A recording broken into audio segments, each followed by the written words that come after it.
What's going on, Bulls Nation? Welcome into the CHGO Bulls Podcast, presented by DraftKings Sportsbook, America's top-rated sportsbook. Download their app. Be sure to use promo code CHGO when you sign up. I'm Peck. You can follow me on Twitter at Bulls_Peck. Joined by my guys in studio, Big Dave, BAM! BAWL Sports. BAM! Sounded drunk as hell. Will the Goat Gottlieb, Will_Gottlieb. And our pal producer, Joey Spathis, on the controls. He is at Joey Spathis. We are CHGO_Bulls. Hope y'all out there in Bulls Nation had a great Memorial Day weekend, a little extra day, holiday. Enjoyed, hopefully, some beautiful weather wherever you were. Gentlemen, how was your weekend? Everybody have a good time? Mine was the same. Like, it wasn't nothing big or anything because, I do the same thing all the time. I'm with my mom. So, yeah, same thing. Hanging out with moms. The same thing I'll be doing Did you get any salmon burgers? Yes. Oh, my God, yes, I did. Of course I had did. A couple, man. So one I got from one restaurant that is close to me, but I don't really rock with them because they always mess up the order for some reason. Then why would you keep going back there? Because it's only like $8. Like, what do you want me to do? Keeping close. Worth every Will penny. feels me. Yeah, Will feel me. But the other one costs more, but it's more delicious, but it's more expensive. But it is phenomenal. You get what you pay for, man. You got that right. I'm satisfied both ways. It's just one I have to actually work and hope I can get. Yeah. The other one I know it's coming right, but it's coming out the pockets, man. But I love it. I love it. Yes, I ate a bunch of them. Yes, I did. Did some hanging out with some friends. Went up to the Indiana Dunes to hang out on the beach there for a little bit yesterday. Love the That was dunes. fun. Dudes. Yeah, just hanging out with some friends. You look like you just came from the golf course. Damn it, I was going to say that. I just came from home. This is home? This is home, I Goat? rode my bike here because I've gotten really tired of sitting in traffic. Yes. Dude, it's bad. And Saving more money on gas, so baby. it's warm outside. I had to wear shorts. That's right. Summer goat. Them thighs out. That's right. Saving the Gams. environment one bike ride at a time. The gams are out and glistening. I refuse to sit in traffic. Dude, yeah, it's terrible. We, on today's show, got to talk about the Heat avoiding becoming the first team ever to cough up a 3-0 lead in the NBA playoffs best-of-7 series. That's one way to put with it. a dominant win over the Boston Celtics last night in Game 7. Then we'll also preview this Heat-Nuggets matchup in the NBA Finals that apparently, according to some, nobody wants to watch. But I cannot wait. Yes. You We'll don't give like our the NBA Finals, like you don't like basketball. Yeah. Bottom line of it, what he said. that. We'll make our predictions for who wins the NBA Finals and in how many games. Before all that, though, just an hour or so ago this afternoon, there was an interesting tidbit of Bulls news that came across. Shams Charania doing his show on Stadium Inside the Association. They were talking about the Bulls and their man in the middle having recently struck up contract extension negotiations. In case you didn't see it, and you can go find the full episode and the video on Shams' Twitter account right now, he said, sources tell me that the Bulls and Nikola Vucevic have opened up extension conversations. There's mutual interest in getting a deal done. He can sign an extension up until June 30th. We had heard last summer that the Bulls and Vooch briefly engaged in extension talks and that those really didn't go anywhere. Not much progress was made, and those talks eventually broke down. Here we are a year later. Talks have re-begun. What are your initial thoughts on this tidbit from Shams today, guys? I'm not surprised. I mean, look, they have the asset, and like one of the most important things in the NBA as we sort of progress into this era where expiring contracts are not valuable because you can, like, the team doesn't have control over the player. You want to protect the asset. And especially having given up so much to get Vooch just 2.5 years ago, it stands to reason that the Bulls would want to protect the asset and either bring him back to try to remain competitive or retain him as a trade chip that they could then move down the line. Both parties said throughout the course of the season that they were not engaged in talks for an extension. He has until June 30th to sign an extension. If he does not sign an extension by then, he becomes an unrestricted free agent. The Bulls can still sign him as an unrestricted free agent, but they have more control now to be able to do it because they can still negotiate before any other teams can get involved.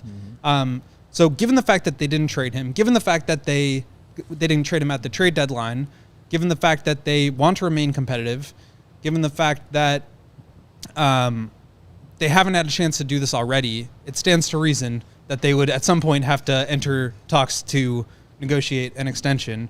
And given that the deadline is a month from today, they got a month to do it. This is probably about the time that they're going to do it. So not all that surprising. I think there are some major questions you have to ask yourself if you're the Bulls when you're entering these negotiations.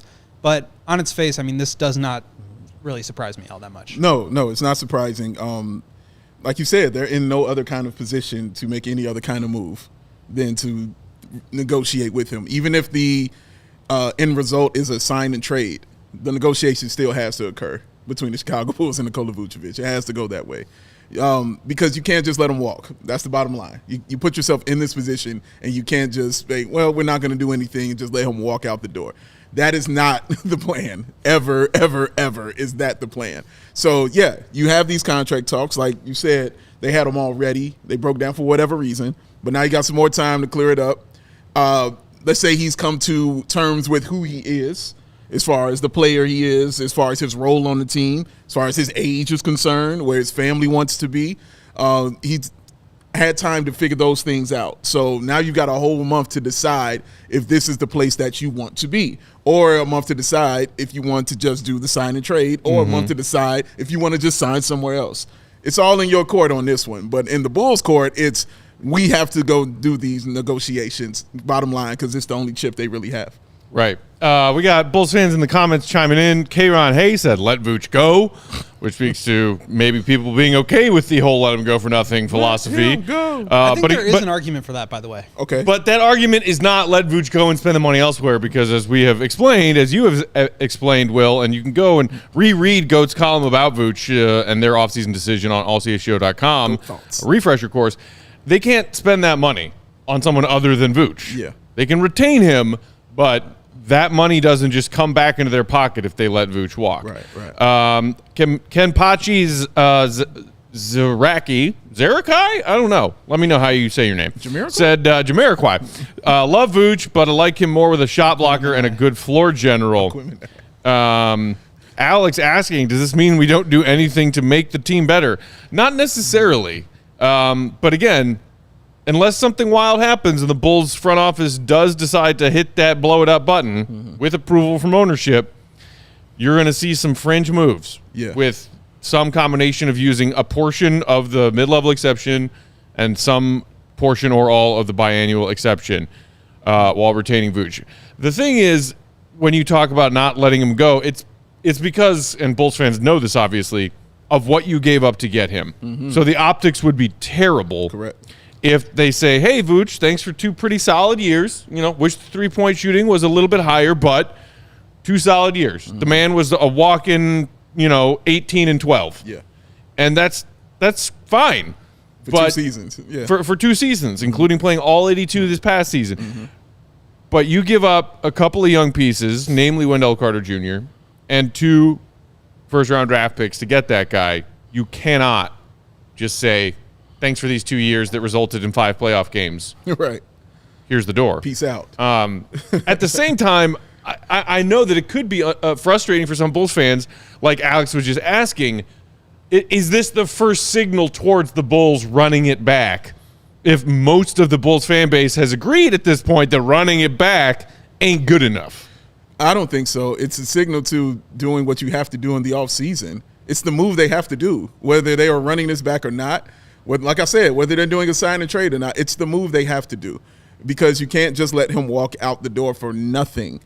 of course that signals that we're not running it back if you just let them walk out the door, but it also signals you're going to be not as good as a basketball team either. So obviously, like Will said, they wanted to continue to stay competitive, and call me crazy, but you're more competitive with a center that can get you 18 and 12 on your team. So you tried your best to try to keep him or package him in a deal, but regardless of how you want to do it, it starts with this kind of negotiation. So I also think, like, just because they're entering negotiations doesn't mean anything's actually going to get done, right? Like, Vooch can still decide, if you don't want to give me X amount of dollars, I'm out. And then the Bulls don't really have anything. So Vooch has leverage here, assuming the Bulls want to keep him. If the Bulls are indifferent or they feel like if Vooch wants more than whatever dollar threshold they're willing to spend, then they're willing to let him walk. Then they start to regain some of the power. So I do think there's some interesting stuff here in terms of the negotiations. But I think ultimately what you have to think about is, like, do you want to be in the Vooch business moving forward? There's restrictions on, depending on how much you give him, when you're able to trade him. Are you even trying to do a sign and trade or an extend and trade, or retain him to a value deal such that you can trade him down the line when he didn't have any trade market at the trade deadline this past year? At least they didn't put together a deal that would have potentially made sense at that time. I highly doubt Vooch is agreeing to an extension before he enters free agency if he doesn't already know there's not going to be a robust free agent market for him, right? So he has to know, or the Bulls have to understand, the value for him to find another job is not that great. Otherwise, he would go and search for another job and put more pressure on the Bulls to, overpay. So does that mean that an older version of Vooch, even if it is for less money, is going to be tradable? I don't know. Like, maybe not though. So I think there still are a lot of questions, and really it starts with, like, do you want to hitch your wagon to Vooch? Yes, you mentioned the 18 and 10, the double doubles, all this stuff, but, like, when you look at it from a box score perspective, I think that's a really strong argument, but he also limits you in the style of play. And I think for me, like, the larger question is, do you want to still play this brand of basketball where you're limited to, a drop coverage or maybe showing at the point of attack in pick and roll, where you have sort of a central hub, but you're not really switchable. You're not, you don't have, like, a really athletic rim roller who can go up and catch lobs and put pressure on the rim that way, or a true stretch five who's shooting 5 or 6 or 7 threes a game. It just depends on who you want to be as a basketball team. So I do think Vooch is a good player in a vacuum, but I think this isn't a vacuum. You've got to think about all these different layers to it. What's the it's okay. What's the other argument you said that you can make for Vooch walking? What's that argument there? I'm not sure how much I actually agree with this, but I think the argument is that what I just said, that you want to find a different style of play. You're not, you feel like you've capped out on your ceiling as a group with the style of center that Vucevic is. Not to say that he's a bad player, but just the style that he plays. And so you let him walk for nothing, or you try to negotiate a sign and trade. But assuming he walks for nothing, yes, you would not have a full $22 million to go out and spend on the free agent market, but it would put you at a place above the cap still, but below the luxury tax enough to where you could use the full mid-level exception on a center and actually bring someone in who for $10 or $12 million a year is a valuable trade asset, who could be maybe a younger, more limited, but a better shooter or a better rim roller or a better rim protector on a value deal that you could actually go out and sign, and then maybe you flip him, or maybe he's younger and you start to reorient the team that way. So again, I'm not saying I necessarily agree with that, but there's an argument to be made that using the mid-level exception to bring in a cheaper, younger center who's more of a specialist could help you in the long term more than retaining Vooch, who may or may not have trade value regardless of what you sign him to. Okay. More thoughts from our fellow Bulls fans chiming in the comments.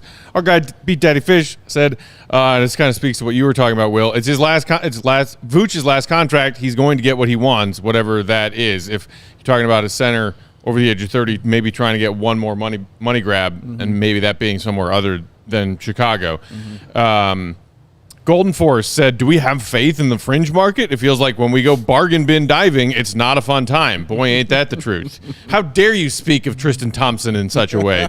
Unless we're a good championship contender, we're not getting good players for cheap. That is a very valid point. Zerakai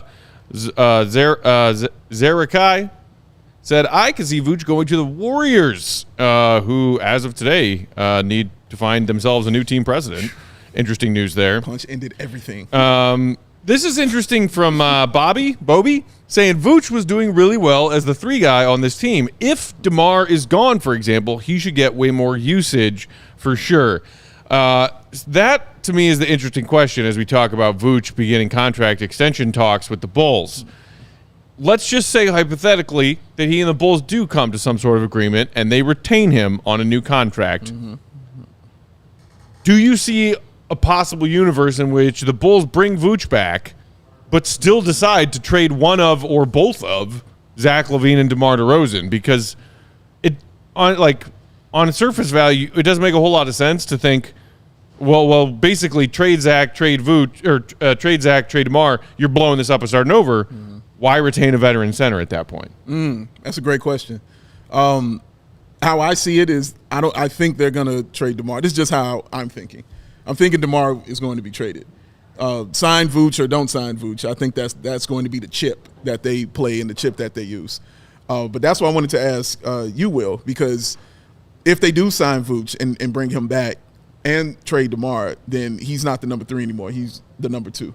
So, or depending on who you get, you know what I mean, for the trade. But I can't see you getting someone of You're probably the value not getting where he's not a better getting player the number than 2. DeMar Right, in a 1-for-1. correct. That's what I'm saying. Right. So I think that's what it's going to be. So that's why I'm want to ask you, if knowing that coming back here, and maybe that's appealing to him, a center that's aging but still being able to showcase that he still, has it. You know what I mean? I still got it kind of thing. So if that's the case and they bring that back, what does the offense look like now when it's Zach, it's Vooch, and whoever they bring in at that number 3? So I think there is an argument also to be made for bringing back Vooch, even if you trade DeMar or Zach or both of them, because we've seen what Vooch can do as the primary offensive hub in Orlando. I think it's a role he feels more comfortable in. Maybe that's an opportunity for you to then juice up the trade value if you want to eventually move him. But I think if you're going to go young and you're going to try to bring in younger players, whether it's via trade or accumulation of draft picks, you want somebody who is a veteran presence who can actually create some offense and be sort of a stabilizing force that the Bulls didn't have in their first rebuild, who's actually very good at that, who can help them in their progression, who can play off of him and hopefully develop that way. So I do think that could make some sense. And I think with Zach, but not DeMar, you kind of have a similar thing, right? Maybe you put the ball in Vooch's hands a little bit more at the elbow, in the post, and you let him operate as a playmaker, you let him operate as a scorer, and you have a little bit more movement. You have a little bit more shooting around him. We are watching the Heat, and they've got Duncan Robinson and Max Strus and Gabe Vincent coming off all these dribble handoffs into threes. Yeah. And really using Bam as like a screening hub and creating space that way. Great screens. Incredible screener, and they don't take a ton of threes. And I've been thinking about this a lot, where like the Bulls are sort of similar in their shot profile, but they have really elite shooters, and they create a lot of open threes. And it's not necessarily, as we've talked about with the Celtics, just jacking up threes. It's getting all the way downhill and spraying it out, coming off of screens and dribble hands-offs where a guy can raise up because they've got like true snipers and Duncan Robinson, Max Strus, Gabe Vincent, Cody Martin, who's shooting 75% on threes. So I think you could see the Bulls offense shifting a little bit more that way. And we did kind of see it in that first stint where they traded for Vooch. They brought him in before the summer where they got DeMar. And if you do have movement, obviously Zach got sick and they didn't play too much together. But I think that pairing we've seen, the high-low game where Vooch has a post up and Zach's on the strong side wing. And, if Zach's man wants to go double Vooch in the post, Zach's wide open, and that's a 3. Or you run a little pick and roll between them, and it's very difficult to defend, a 1-5 pick and roll empty where you've got 3 other guys on the opposite corner, and these guys have to make tough decisions, whether it's to stop Vooch on a roll, to cut Zach off and leave Vooch open for 3. I do think they can be a pretty dynamic 1-2 scoring punch, but you do have to bring in the right players, and I think three-point shooting and obviously perimeter defense helps maximize that. So I don't know what the ceiling would be, but I could see that sort of stylistic change to where you are putting the ball more in Vooch's hands, letting him run the way that he did with Orlando, and having Zach be not necessarily like a turbocharged number 2, but kind of sharing more of the responsibility with Vooch. You mentioned the Miami Heat's role guys as, hypothetically speaking, putting better pieces around Vooch that fit him better, complement him with spacing the floor and all that shooting.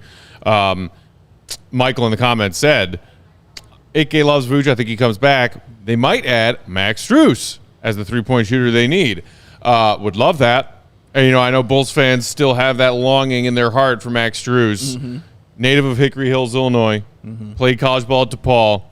Lighting it up, which is a great transition to what we'll talk about next, which is the Heat winning Game 7. But so he's coming off a 2-year deal for like $3 million with Miami. He's going to get paid, man. Unrestricted free agent, so he could walk away from the Heat if he wants to. But that's what scares me. He's getting paid. That's what scares me, bro. And he's getting paid a figure of dollars that is more than the Bulls have to offer. Yeah. That man has played 38 playoff games for the Heat spanning the last 3 seasons. Awesome That's a lot. stuff. 38 playoff games. Awesome Dude's stuff. getting paid. He's getting paid, man. And I'm always scared of Heat players because I'm always wondering if it's the system or if it's them. Now, when Strus went there, I immediately said this is a perfect system for him. When Jimmy went there, I immediately said this is a perfect system for him. But what does he look like outside of that? We'll find out soon from certain players like Duncan Robinson and maybe Caleb Martin, guys like that. We'll find out if that's true or not. But guys like that, Max Strus and Duncan Robinson, terrify me. You mean they really the true Eastern Conference Finals MVP? They Caleb scare Martin? me, dog. I said we'll find out. We'll find out what Caleb is because he wasn't on that level during the season. Like when he got to the playoffs, he completely changed. Like who had him shooting 45%? But I think that's something that I would want. I don't need to spend too much time on the soapbox right now. But like that's something I really want to see the Bulls adjust next year. Is just to have more movement, creating space off of chaos and guys like running off of screens and shooting, and like they don't have the personnel to really do that. No, they don't. But like the Warriors have had so much success because of off-ball movement and three-point shooting, and the Heat, we're seeing it now. Like the Bulls don't do that at all. It's everything standstill, waiting for a catch-and-shoot pass. Correct. And I think we're seeing a lot of teams struggle to score at the highest level when they do play that style. So I want to see more movement next year, and Strus could be a guy that adds a ton of that. He could definitely. It's our favorite Zach LaVine hater, Eco Bean in the comments, saying Max Strus has more playoff victories than Zach. Hey, shout out. Yeah, and Jafar has more sorcerers like scepters than the golfer John Daly. Like, what are you talking about right now? So does Luke Cornett.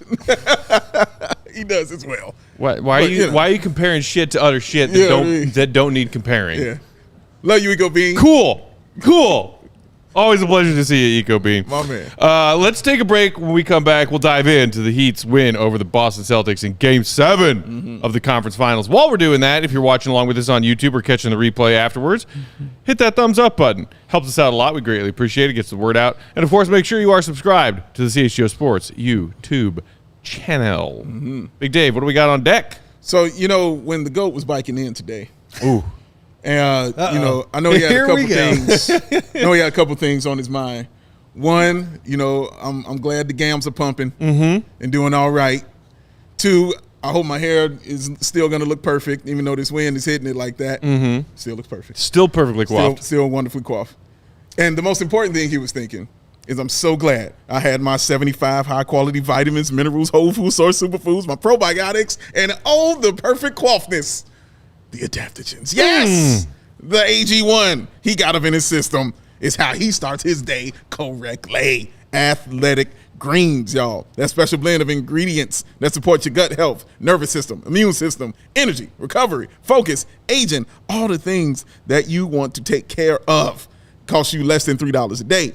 You're invested in your health, and it's cheaper than that cold brewed habit that you might have. It's also cheaper than getting all those different supplements yourself. You're investing in that all-in-one nutrition now insurance. vegan, dairy-free, gluten-free, contains less than 1 gram of sugar, no GMOs, no nasty chemicals, or artificial anything. Goat, please tell them that you had your AG1 today. Not only did I have it today, Dave, I had it every day. Every day. And I plan to have it every day moving forward. That's all that need to be said. Why? Because he's the GOAT. He's letting you know why. And he's going to make it easy for you to get it just like Athletic Greens. They're going to give you a free 1-year supply of that immune-supporting vitamin D and 5 of those free travel packs that Will keeps in the fanny pack. Oh, you knew I took the travel packs to Mish this weekend. Oh, I know you had them. So proud of you. Even give his brother Dave to try Athletic Greens for the first time. Athletic Greens? What did Brother Dave say? Get on board, Brother Dave. He was with it. You know he was with it. I'm like, congratulations, man. 5 of those free travel packs with your first purchase. All you got to do is visit athleticgreens.com. CHGO Bulls. That's athleticgreens.com. CHGO Bulls to take ownership over your health and pick up the ultimate daily nutritional insurance because it's Athletic Greens. You scoop it, you dump it, you shake it, you drink it, go. You feel it. We're a well-oiled machine today. Hey, delightful. Man, that's every day. Love to hear it. Because I had the greens. That's every day. Love to see it. Machine's always cranking, baby. You know what I love doing every day? That's a loaded question there, Matt.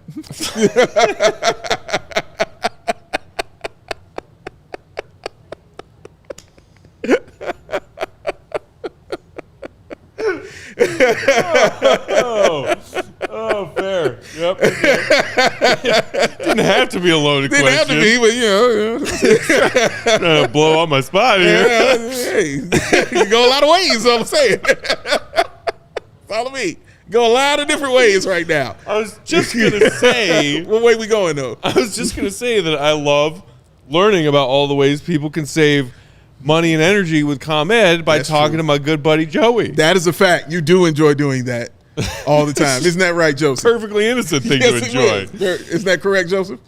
Of course that's correct. I was almost thrown off my train of thought just because Matt decided to start laughing for an hour. But listen, the ComEd Energy Efficiency Program is committed to helping families and businesses in the communities that they serve, helping to manage energy usage and lower energy bills now and into the future. That's right, Joe.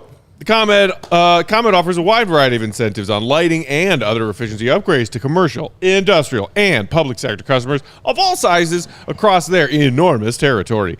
ComEd also offers free facility assessments that can help find energy-saving opportunities like for HVAC systems, commercial kitchen equipment, and industrial processes. HVAC systems, commercial equipment, and industrial processes? How does it work, Matt? I'll tell you, Joe, an authorized engineer works with you beautiful creature, to develop a detailed assessment plan specific to your goals and needs. These can be done in person or virtually, and last approximately 2 hours.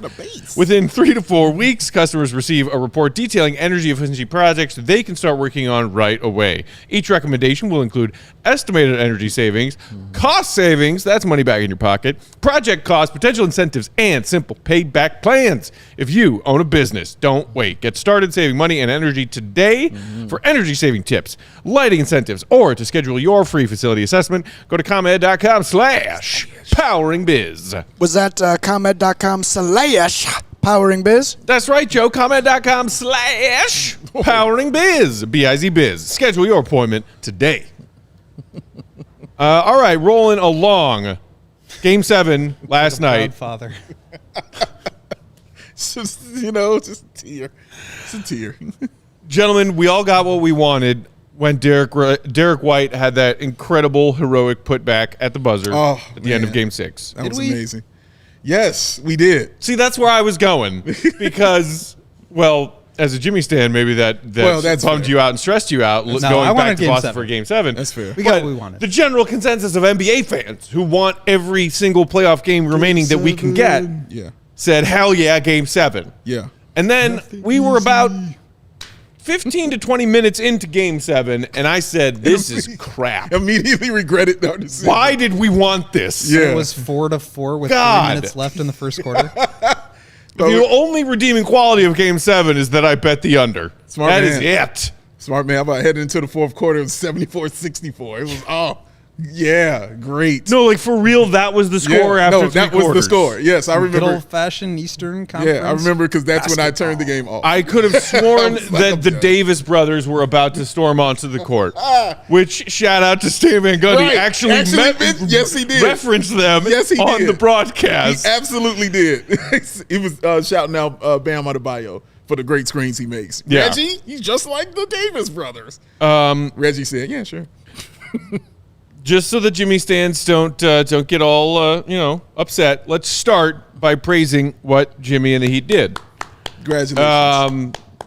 8 seed, knocking off not only the 1 seed in the first round, but then also the heavily favored Boston Celtics in the conference finals. Heavy. After flirting with disaster, coughing up a 3-0 lead to ultimately need a Game 7 win on the road, but they got it. Heavy favorites. I believe ESPN, the analytics, probably had it, 97-3 as far as percentage is concerned of the Celtics winning over the Heat. And even when the Heat went up 2-0, it was still 65-35. Like, it was still, it's Boston. And then even once we got to Game 7, everybody was like, oh, Boston's winning this. Now that it got to Game 7 back in Boston. Right. As if they didn't watch the Heat beat the Celtics on their home floor in back-to-back games 1 and 2 a week ago. Isn't that wild? Like, they didn't lose one game on their home floor. I'm sorry, except for Game 5. Lost that one game, man, and that blowout, which everybody knew was coming after that. We all knew that ass whooping was coming. It was all going to be about Game 6. Game 6 was Game 7, in a sense. It was just a game to get there. And, the Heat, congratulations to them, man. The ultimate underdogs in every sense. Were they an underdog? I don't know if they were underdog in the Knicks series or not. I don't know. I think they still were. Okay. Even though they probably shouldn't have been. Okay. But, yeah, we'll say the Knicks were the higher seed. Okay, boom. We'll just say that then. Yeah, the underdog in every series coming out. I like when players say it and then do it. I love those. It's great drama when that kind of thing happens. It started from last year when Jimmy said it last year at the podium about how, nope, we're going to do this again. And everybody, and then you come into this season. I laughed. Yeah, you come into this season and they're playing the way they're playing, and Jimmy's still talking like that, man. I'm just tired of losing. Like, I'm trying to do all that. And it galvanized the team, and it was an amazing run, honestly, because they were never really in jeopardy. I never felt they were in jeopardy, Like, it was an ass whooping from 1, 2, and 3. Even in Game 7, you weren't in jeopardy. That was a beating. You know what I'm saying? That wasn't really them in jeopardy. So, yeah, man, like, they stormed through the Eastern Conference. They continue to say they didn't matter what seed they got. They just wanted to get there. I don't know what they've exposed on certain teams, but I'm sure those teams get paid a lot more money to figure out what was exposed on those squads, which is why you saw some coaches fired. Doc Rivers, Nick Nurse, now the new coach. It's why you saw those kind of things happening. We'll see what happens in Boston with that. We'll see what happens with the Knicks in that sense, man. But, yeah, I'm not taking anything away from the Heat, man. And people I'm sure you're going to want to. But I'm not going to do that, man. They got to the finals, bro. Like, nobody had this selected for them to be there except them. And that's really all you kind of need in the end is that belief in yourself, man. And obviously good play out there. And obviously Eric Spoelstra, one of the best coaches to ever coach in the NBA history. He was amazing job is what he did, man. He figured out what you can't do well and just keeps punching it. You know what I mean? Like, oh, that's open. I'm punching it, punch. 100 punches to that spot is what he's going to do. So once he found out they struggled with that zone, guess what you saw all the time? Was that zone all the time, man. So we'll see what he does with Denver. He was in the books as soon as that game was over, trying to figure out what to do with Probably Jokic like halfway and through those the fourth teams. quarter. Yeah, seriously, man. No, seriously. So I'm interested to see how he comes out against that team, man. But again, congratulations to the Miami Heat, man, for going to the finals. Yeah, it's just an incredible run. Like, so improbable. I know everybody is kind of making jokes about how the Bulls had the best chance to beat the Heat of everybody with up 3 with 3 minutes to go. And we could probably talk about that. It's heady, but it's kind of true. We could probably talk about that whole thing later because that's a ridiculous statement. But Thank you. just great for the Heat. True underdogs. But I do think it's like the way that they are able to push all the right buttons, I think, is a really good point, Dave, because we see the Celtics struggle with that. Yeah. They could not figure out the zone. They could not figure out how to put pressure on the rim. They defended at times. Sometimes they didn't. They just, I felt like we talked about playing with their food, but it's like they know how to win one way. They know how to blow you out when their shots are falling. They, I think, did a really good job getting offensive rebounding and defending in the 3 games that they won. But they know how to blow teams out. They don't know how to win close games. And they are susceptible to getting blown out when their shot is not falling. And they rely on out-talenting you, and they can do that against almost anyone. True. But at the highest level with the least margin for error, that can bite you. In the And I think ass. that's kind of what we saw, not only in this game, but in this whole series. Jimmy Butler was awesome. Caleb Martin, 26 Caleb Martin points. was 11 of outrageous. 16. Spectacular. He was spectacular. 11 of 16. And I think, Spectacular. again, if we're going to bring this back to the Bulls, which we can spend more time on another time, they have guys that step into the moment and produce, and they find a way. And we've talked a lot about lack of consistency and lack of resilience with this Bulls team, and those are 2 areas where the Heat are strongest. Yeah, We very see much so. them step up after losing Game 6 in one of the most painful ways you could possibly lose with that Derek White tip in. Tear your heart out of your chest. To come back from that and not only win, but blow the Celtics out. Decisively. Convincingly. The mental toughness and fortitude and resilience of that team is just so inspiring. And I think you're right to point out that as far as like the Celtics and the formula they have for winning, and when it's not that formula and the game doesn't go their way, the script doesn't go their way, then they have troubles. You got to credit them for winning that Game 6 that they needed on the road in Miami to force Game 7 because it was a close game and one in which they were not shooting well. That's a good point. They won despite that. But then what happened in Game 7, we went back to the script that led us to a 3-0 Heat series lead. They are modest with their attempts behind the three-point line, but in this playoff run have been red hot. The Heat shot 50%, 14 of 28. The Celtics last night back down in the dumpster, 9 of 42. To your point, Will, not generating good looks, kind of just chucking because they didn't know what to do with that Heat zone defense. I mean, goodness gracious. The other thing that is worth mentioning, and it was disappointing to watch, the first play of the game. Jason Tatum comes down, rolls an ankle, and then you can tell is clearly bothered by it throughout the game. Wincing, hobbling up and down the floor. Finished with just, 19 points on – 14 points on 13 shots. Meanwhile, when your star goes down, other star steps up. Yes? Correct. We did not think other star was Derek White.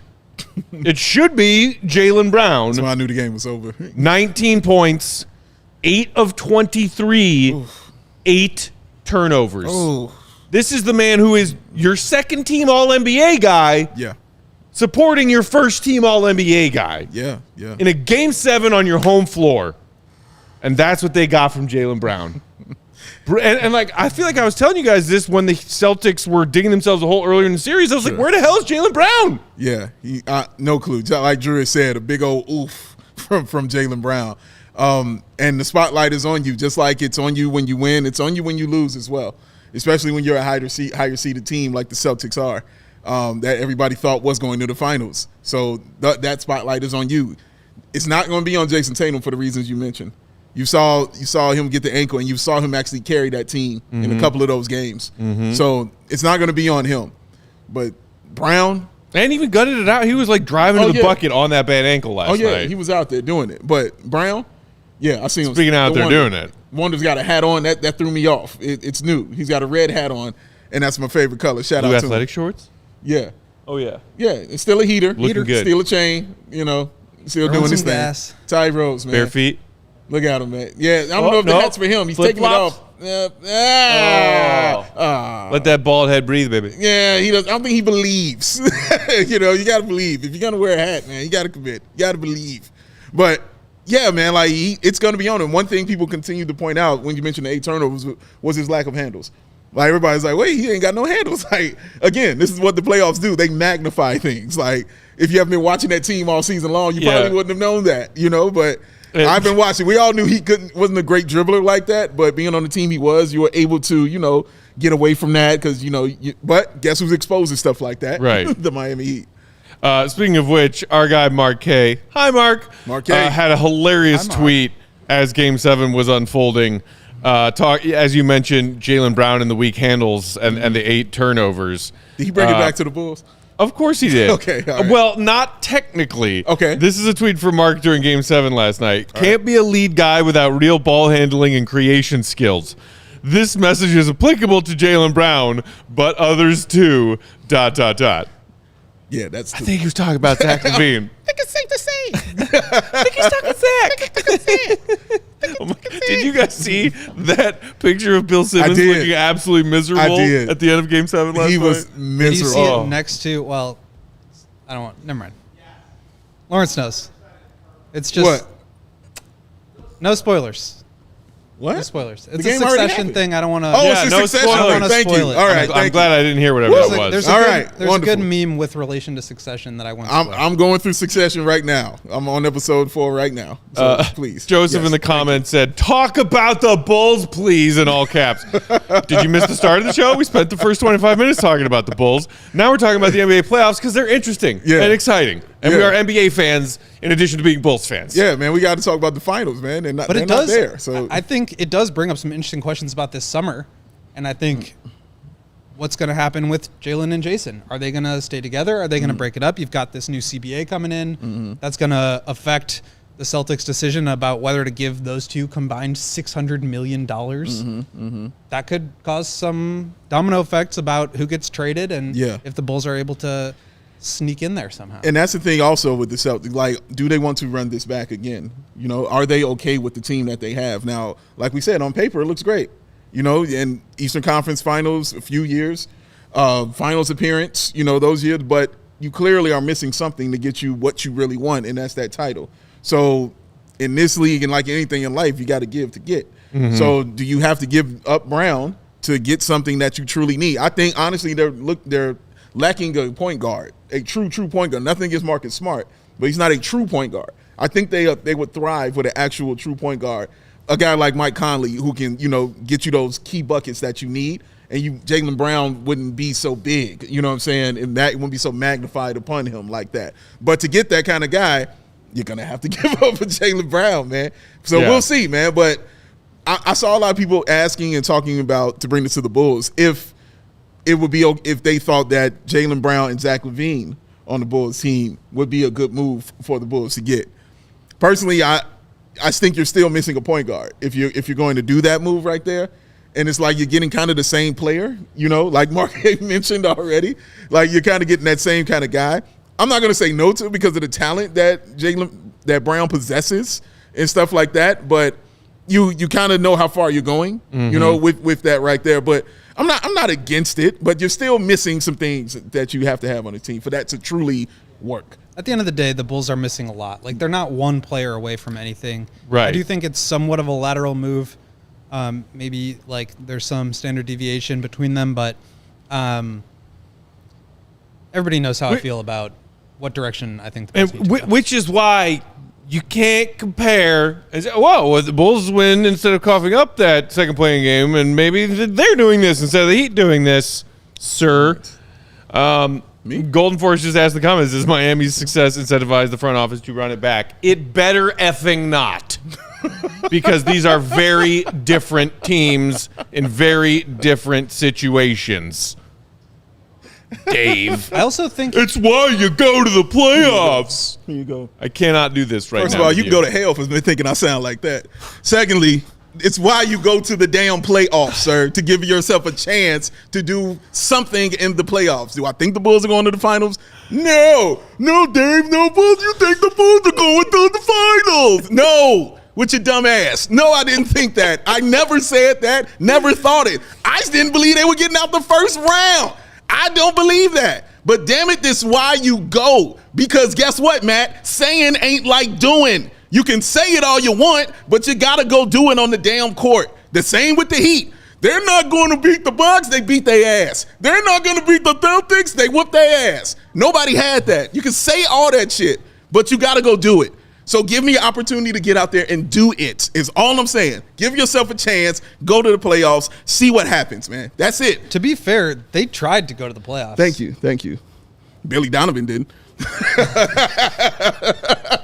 Zing! Yeah! Give me that right there. Hat toss. That was for you. Thank you very much. That's for you. Thank you, because you know I'm not throwing no hats. I know. I'll throw Joey. Can I throw your hat one time? Are you okay with a hat, bro? Yeah. But, no, I don't like how my hair looks right now.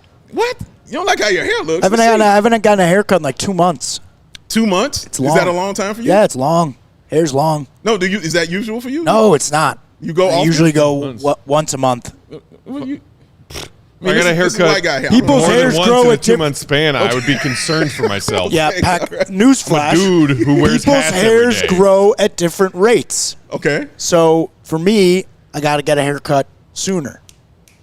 Now I That's how don't. you do it. Waited a long You just time. need to give it perfectly coiffed. Yeah, I mean, you just get these tips I from go this every man. day. I don't know what you guys Yeah, right. Barbara got gold tools. But yeah, you could throw my hat, Dave. Okay, I'm just checking. Just checking, man. No worries. Shout out to our buddy AK who just popped in the super chat saying maybe the Celtics are going for continuity too. That's Maybe. a good zing, but I think there's a difference. But there's a difference, yeah. Because, Yeah, look yeah. at it this way. I think I mentioned the Celtics tend to rely on out-talenting teams. I think they are good enough to win a championship because they're so talented. Yeah. The question for me is more, can they afford to keep running this back? Good and question. even if they decide they can afford it, are the players going to be okay with that? Because at Right. a certain point, like Get tired of each other? you get maybe a little bit tired of it. You feel like things aren't working. You want to look for greener pastures. Like, I think at a certain point, guys get a little stir crazy and they want to try to find a new place for themselves, a new home. Mm-hmm. So I think on paper, Celtics are more than capable of winning a championship Sure. with this team. I think Sure. they could make the conference finals or the finals every year. Yeah. But that may not be in the cards for their players and obviously for ownership who's got to pay the bill. Like it reminds you, and this was before your time, but it reminds you like the Portland Trailblazers.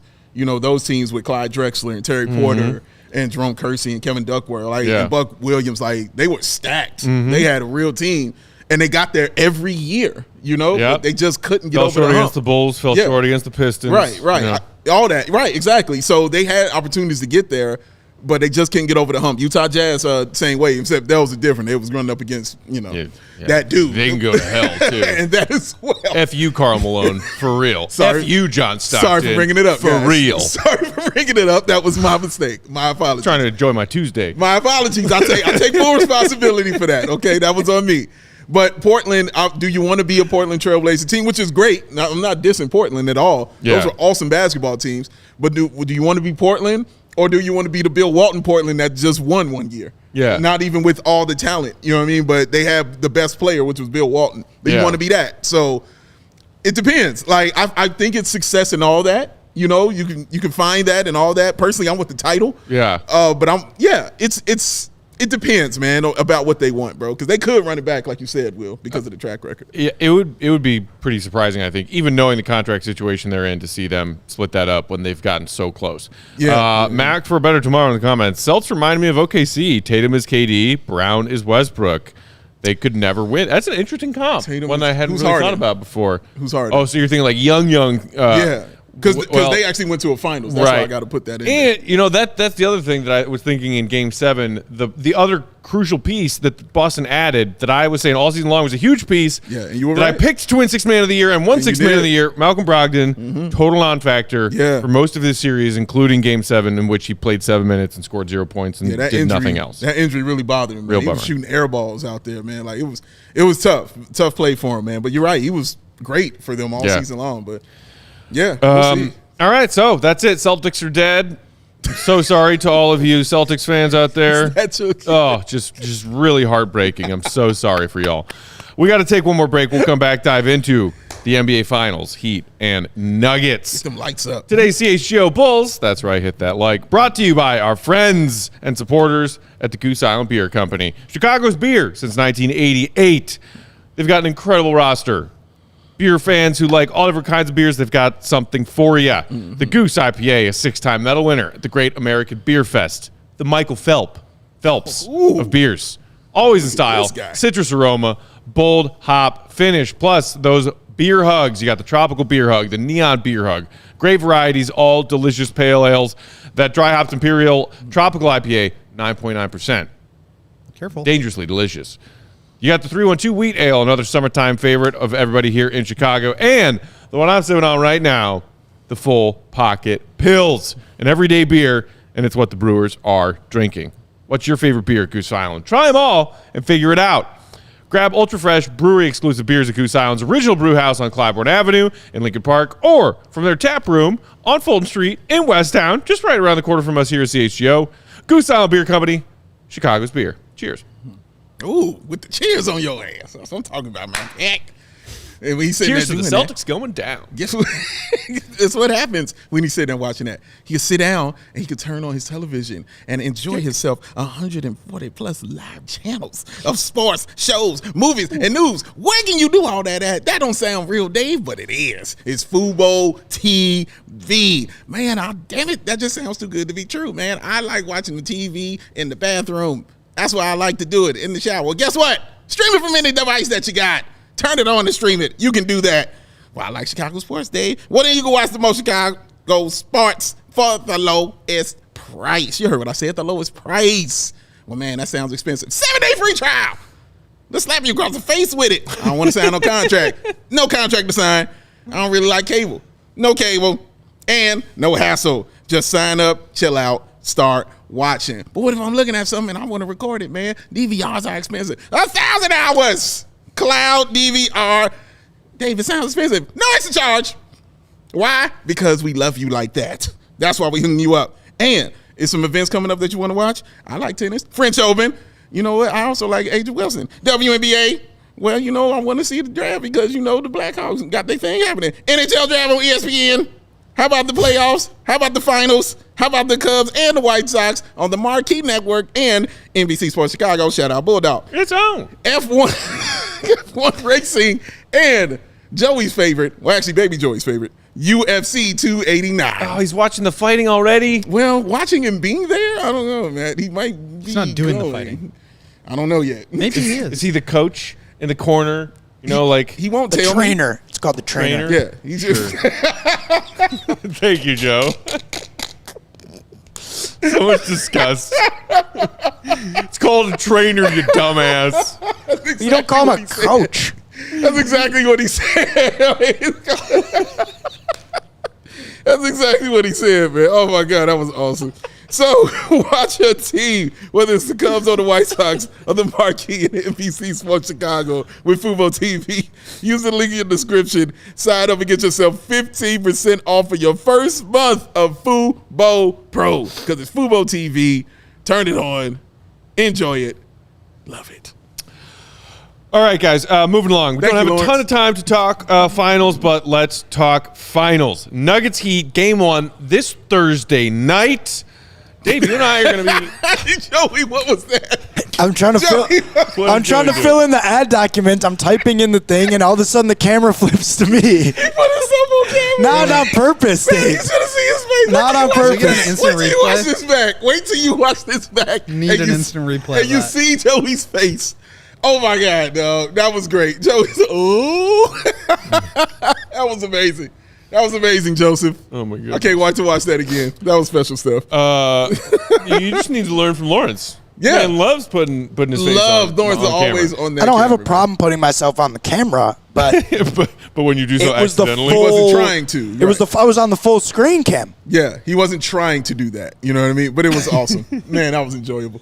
I look forward to watching his face. Please. Nuggets favored over the Heat in this NBA Finals matchup.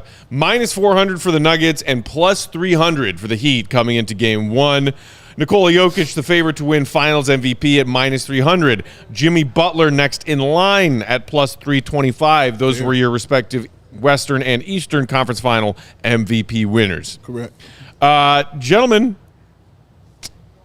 I saw a lot of people talking about the different interesting elements of this series. I think the one that I heard and have seen most since the Heat won Game 7 is Nikola Jokic orchestrating that Nuggets offense that has looked damn near unstoppable through this playoff run against Eric Spoelstra, Jimmy Butler, and this insanely aggravating Heat defense, specifically when they go zone. Yeah. Do you think that that is going to be the one most important impact thing that defines this series? Ooh, that's a great question. I mean, it could be. Jokic is the guy, period. When you're the best player and you don't really have nothing for that best player, it could definitely be defining for you. I wanted to also say this about the Nuggets. Will, how you spoke about the Heat and you talked about that will, you talked about, their character of that team. The Nuggets have that as well, but the Nuggets are also better. Like, just talent-wise, looking at it, you're like, they're a better team, but then they have that will at the same time. Like, the Celtics, they have it, but they ain't got that heart and that will and that thing like that. A couple of do, but not the entire team. The Nuggets damn sure do. When you hit a bucket, they don't care. they are on to the next thing immediately. They are 3 plays ahead of you already. The defense is on point. Aaron Gordon, man, I can't say enough. I've been raving about him. I can't say enough about him and how good he's been for that squad. And they also have killers in that fourth quarter. They got those guys who will hit those colossal shots. You saw it during the entire Lakers series. It's the reason they whooped the Lakers. It's because you can play all that defense and all you got, but there's no defense for greatness. I don't care what you draw up. There's nothing for it. And they showed it all series long, whether it was coming from Jokic, whether it was coming from Murray, whether it was coming from KCP, whether it was coming from Brett Brown, whoever. Big, huge buckets is what they were doing. So, yes, man, it could be decisive, but I think it's a lot more to it, you know what I'm saying, with this Nuggets team, man. They're scary. What do you think, Goat? So I've seen this stat floated around a bunch since last night when the finals matchup was set, but the Nuggets score a league-leading 1.17 points per possession against zone. Basically, 117 offensive rating against zone defense, which is really freaking good. That's good. And I think it makes sense, too, given the style of play. Like, you can have a giant point guard who can see over the top and create great passing lanes. You've got great cutting in Aaron Gordon and KCP, and you've got great shooting with Jamal Murray and Michael Porter Jr. So I think the zone is going to be tough to beat. The way to do it is to get the ball in the middle and collapse it or just shoot over the top. Right.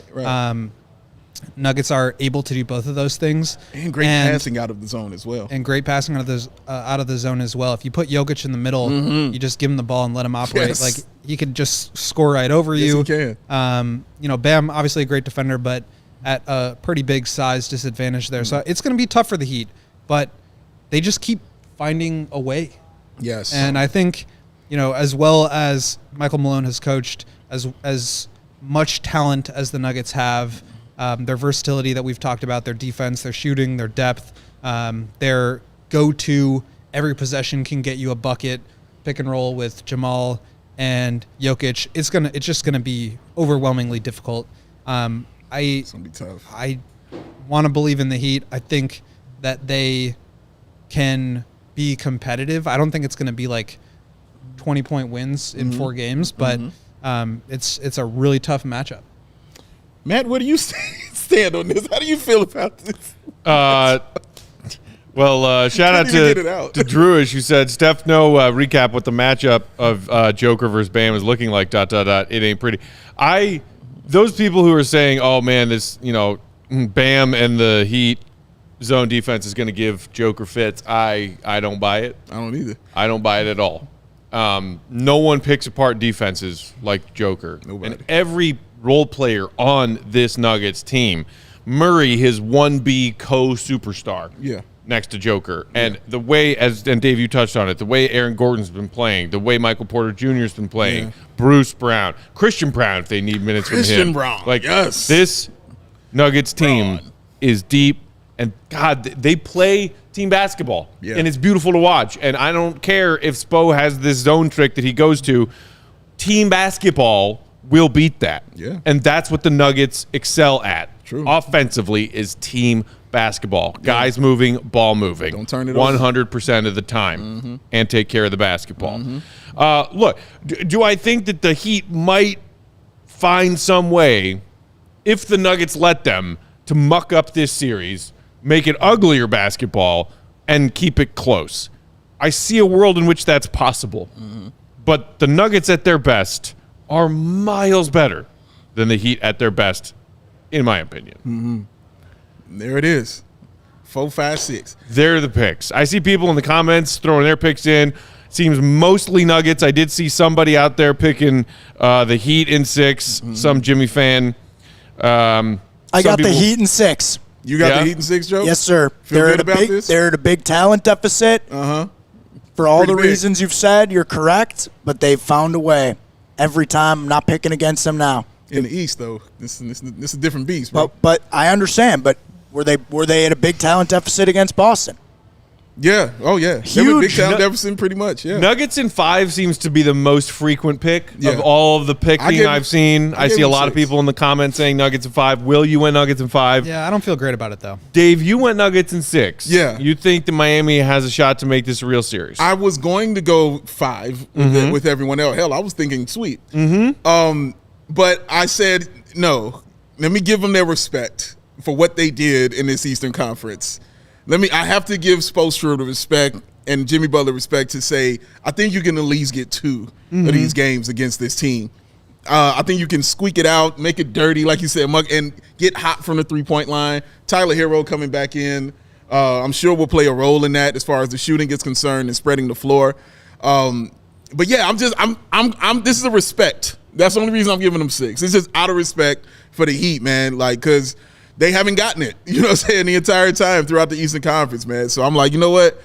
I'll give you 2 games, bro. Let's see you get 2 games. My thing is, like, the Heat have somehow, improbably, had the best player in every series that they've played. Giannis was out for, like, a couple games in that first round, and Jimmy was just out of his mind. Out of his mind. The Knicks had nobody that could touch Jimmy. Jimmy outplayed Tatum. He outplayed Jaylen Brown. He outplayed everybody on the Celtics. He did. But as good as I know Jimmy is, Jokic. and as good as he has been, Jokic is going to be the best player in the series. And not only that, I think that the Nuggets are the best equipped to figure out how to make life difficult for Jimmy because of their size and their ability to throw multiple defenders at him. I just think it's going to be tough. And maybe Caleb Martin and Gabe Vincent and Max Strus and Duncan Robinson and Bam can, like, continue to just do what they have been doing. But I think unless Jimmy can be the best player in 4 of these 7 games, it's just going to be really tough to win. I can go even as far as saying that the Nuggets could possibly have the 2 best players in this series with Murray as well. Because Murray can, my God, can get on that road too, man. So, yeah. But I'm going to be watching. Jamal Murray, I think it's going to be fun. Look, I also could see 5, and I thought about picking 5. Because maybe after the long layoff and a little bit of rust or finals nerves, the Heat find a way to keep game 1 close and then steal it. Or maybe they salvage a game between 3 and 4 to avoid getting swept in Miami, and Denver comes back and closes it in game 5 in Denver. I could see that happening. I would not be surprised if that happens. But when I made my pick of a Nugget sweep, I said, stand on what you believe, goddammit. There it is. The Heat being here has made no sense to me the entire time. And I refuse to bend to that. In my brain, the Nuggets are way better than the Heat. It's mine, too. And why be bashful about that? Nuggets in 4. Damn it. There's no such thing as a weaker sex. And we're going to watch the first one of those Nuggets wins at the DMVR bar in Denver. Should be a good time. Hey, guys. We'll see you soon. It's going to be wild. That's it. We are out of time, sadly. Thank you, everybody, for tuning in. One last quick shout out to our friends at Shady Rays. Oh, the Rays. Use that promo code CHGO for 50% off 2+ pairs of premium polarized sunglasses. Try it for yourself. I can't do it. The sunglasses rated 5 stars by over 250,000 people. That's a lot of people. Promo code CHGO at Shady Rays. Check them out. And of course, get your bets in now for what happens in this NBA Finals series. Who's winning Finals MVP? Who's winning the series? How many games? Get all those bets in at DraftKings with promo code CHGO when you sign up. We're back tomorrow. 5:30 Central Time is start time for our show tomorrow. We'll talk to you then. Until then, for Joey, the GOAT, Big Dave, Peck, thanks for watching. Hit the thumbs up. See you, Red. Be good. Peace. You never know.